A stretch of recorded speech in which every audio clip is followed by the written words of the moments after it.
Cemeteries are the greenest places in all of Scottsdale, Arizona.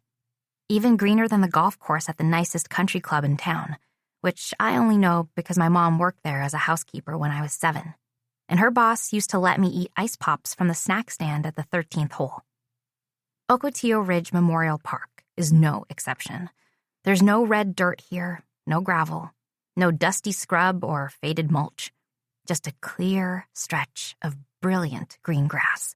Water shortage be damned. The sea of green is broken up only by headstones and a smattering of flowering trees that lace the air with the gumdrop smell of acacia and the grape soda scent of Texas mountain laurel. Dad loved those pendulous purple flowers, that sweet smell.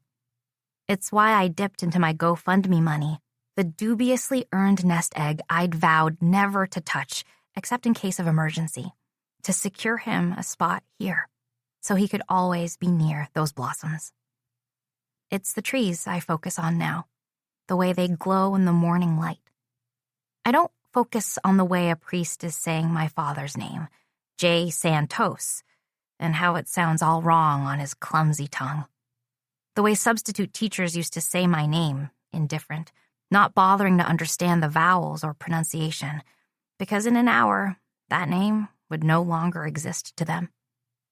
If I focused on how wrong it sounds, I would have to focus on how wrong all of this is.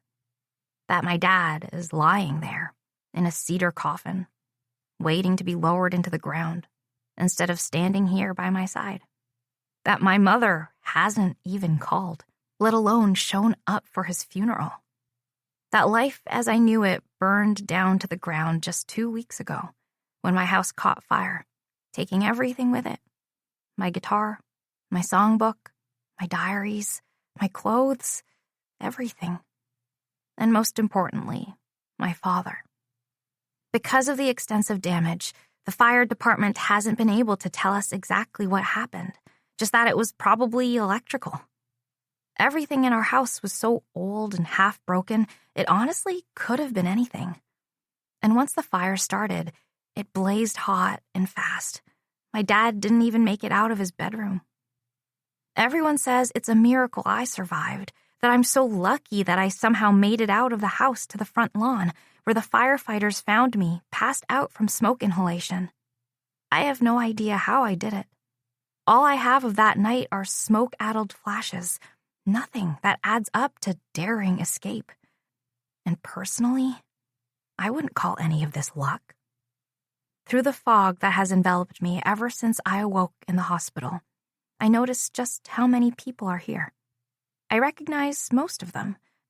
Gertie, the owner of the diner I've worked at for years, presses a tissue to her nose.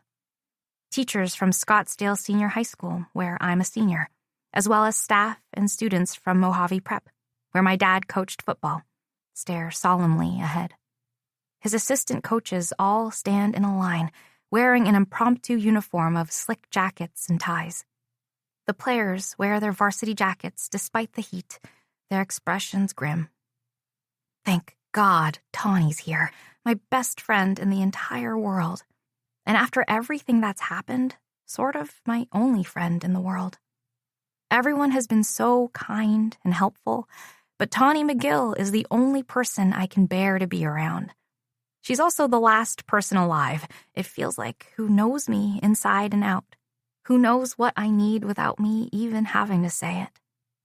My ex, Noah Pierce, is also here, though he has studiously avoided eye contact with me since he arrived with his father. It's probably for the best, though, since Tawny would explode with protective fury if he got within 5 feet of me.